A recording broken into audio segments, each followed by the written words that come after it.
નમસ્તે મિત્રો, આજે આપણે કાઠિયાવાડી સ્ટાઇલમાં આપણે પાણીપુરી બનાવવાની છે.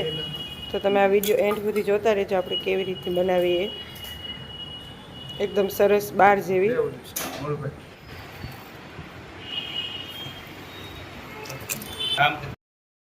એના માટે આપણે 500 ગ્રામ જેટલા બટેટા લીધા છે. તો એને આપણે બાફા મૂકી દઈએ આવી રીતે કટ કરીને, એટલે સરસ બફાઈ જાય.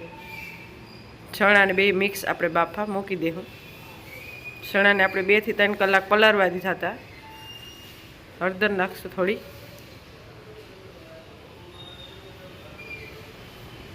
મીઠું નાખશું. તો આપણે બટેટા બાફા મૂકી દઈએ, 2 થી 3 સીટી થવા દઈએ.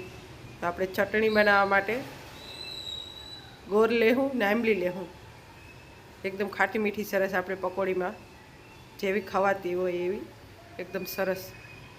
તો આપણે ગોળ લીધો છે 150 થી 200 ગ્રામ જેવો, ને આંબલી લીધી છે 50-60 ગ્રામ જેવી.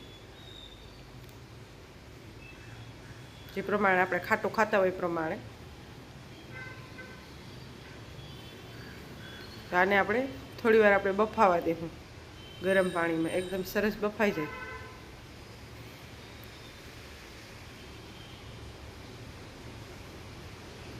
ઘર ઓગળે નહીં ક્યાં સુધી આપણે આને સમજશે, એકદમ હલાવતું રહેવાનું. તો એકદમ જો સરસ બફાઈ ગઈ છે, ને ઠંડી થાય પછી જ આપણે મિક્સરમાં ક્રોસ કરવાની છે. હવે આપણે મિક્સરમાં ક્રોસ કરી નાખીએ.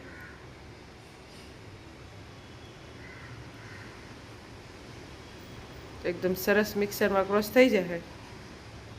એમાં થોડી આપણે ચટણી નાખશું,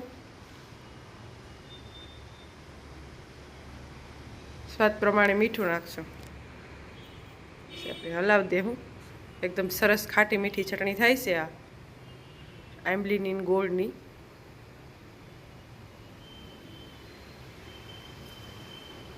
આપણે ગરમ મસાલો નાખશું એટલે ટેસ્ટ સારો આવે છે. ખાટી મીઠી આપણે ચટણી બનાવવા માટે પકોડીની. થોડા ધાણા જીરું નાખ્યું છે, ને થોડા આપણે કોથમીર નાખી છે. એના માટે આપણે ઘઉંનો લોટ લીધો છે, સોજી લીધી છે, ને આ મેંદો લીધો છે. તો આપણે બાંધી દઈએ પકોડીનો લોટ.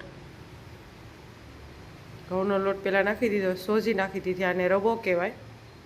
ને આપણે મેંદો નાખી દઈશું. સ્વાદ પ્રમાણે મીઠું નાખશું. આની અંદર બીજું કંઈ નહીં નાખવાનું. આવી રીતે મિક્સ કરી દઈશું મીઠું નાખ્યા પછી.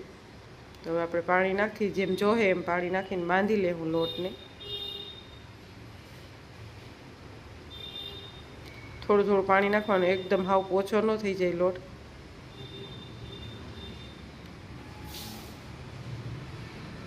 એકદમ સરસ લોટ બંધાઈ ગયો છે પકોડીનો. આપણે થોડું આપણે તેલ નાખશું, વધારે નહીં.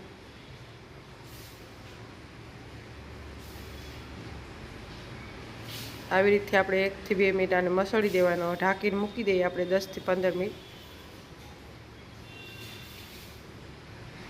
એકદમ સરસ લોટ થઈ ગયો છે, તમે જોઈ શકો છો. આપણે પકોડીનો લોટ છે.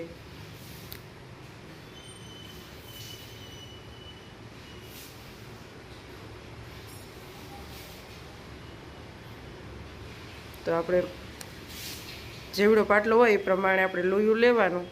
એ પ્રમાણે પછી આપણે મોટી રોટલી બનાવવાની છે. લોટ સોપડા વગરની આપણે રોટલી બનાવી એકદમ સરસ પકોડીની. આપણે નાની નાની લોયું કરીને બનાવવી તો હારે પકોડી પૂરી.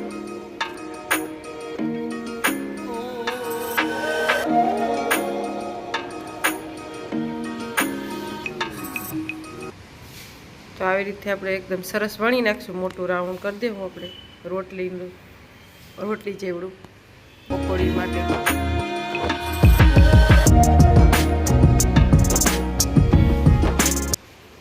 એકદમ જો સરસ પતલું વણાઈ ગયું છે. ખાલી સાઈડમાં થોડું જાડું છે એટલે સાઈડ તો ભાગ નીકળી જાય. ને આપણે કોઈ બી અને કટોરી હોય કે ગમે હોય એનાથી આપણે આવી રીતે પકોડી સરસ આપણે બનાવી દઈએ.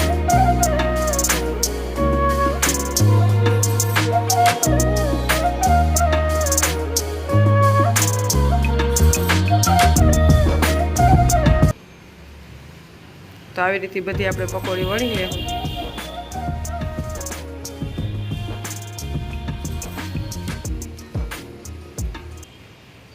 એકદમ સરસ વણાઈ ગઈ છે પકોડી. તો આપણે તેલ પહેલાં જ ગરમ મૂકી દીધું હતું. એકદમ સરસ કેટલી ફૂલે છે પકોડી. ફૂલ ગેસ ઉપર તરવાની નાને, એકાદો મિનિટ જ આપણે તરવા દેવાની.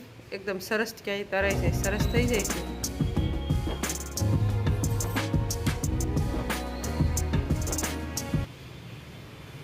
તો આવી રીતે આપણે બધી પકોડી તરી નાખશું.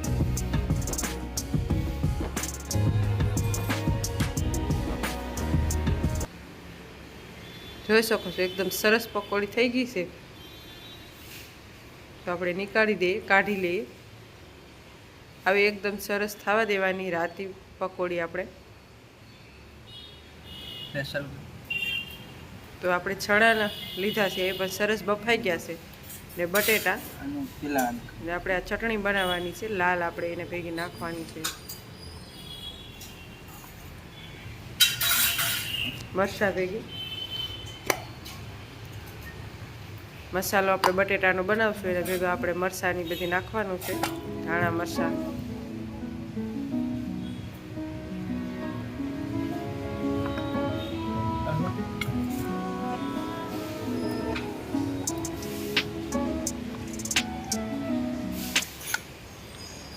આપણે તીખી એકદમ સરસ પકોડી બનાવવાની છે, પાણીપુરી કહેવાય. તો એની અંદર આપણે મીઠું નાખ્યું છે, ગરમ મસાલો નાખ્યો છે, ધાણા જીરું નાખ્યું. આવી રીતે આપણે હાથેથી વ્યવસ્થિત બસ બટેટાનો મસાલો બનાવી નાખવાનો છે પકોડી કરવા માટે.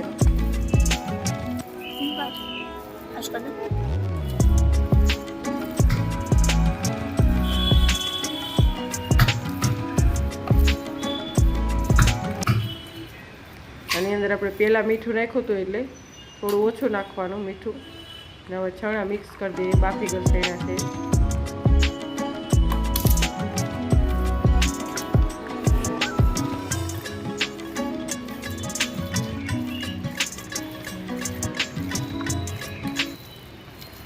તો આવી રીતે સરસ મિક્સ કરી દેવાના ચણાને, એટલે એકદમ મસાલો આપણો તૈયાર થઈ જાય પકોડીનો.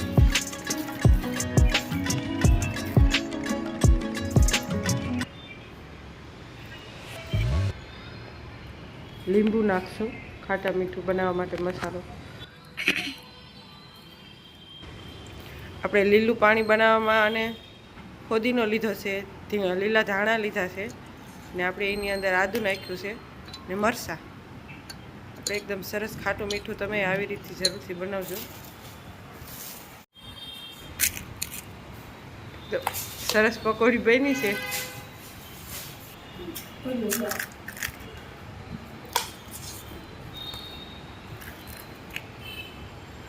તો બધી આપણે પકોડી ભરી લેવું.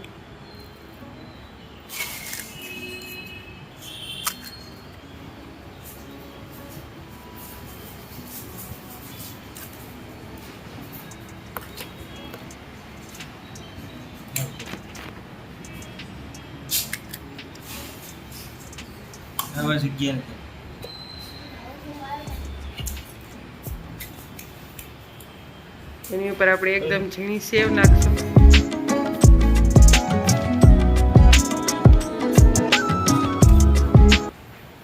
આવી રીતે બધીની અંદર આપણે સેવ નાખી દેવું.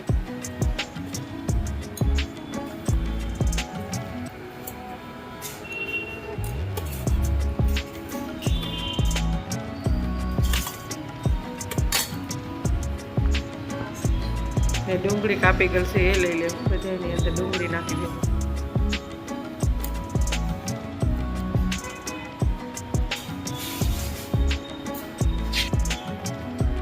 આપણે છાટ મસાલો લીધો છે એ નાખી દેવો, સરસ લાગે છાટ મસાલો.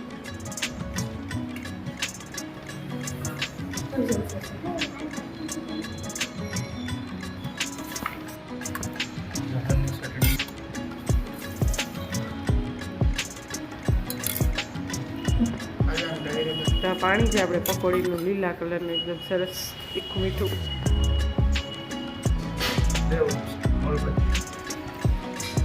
મુસાબેન ખાય છે અમારી પકોડી. અને આપણે આ ખજૂરને ગોળ ને આંબલીનું છે.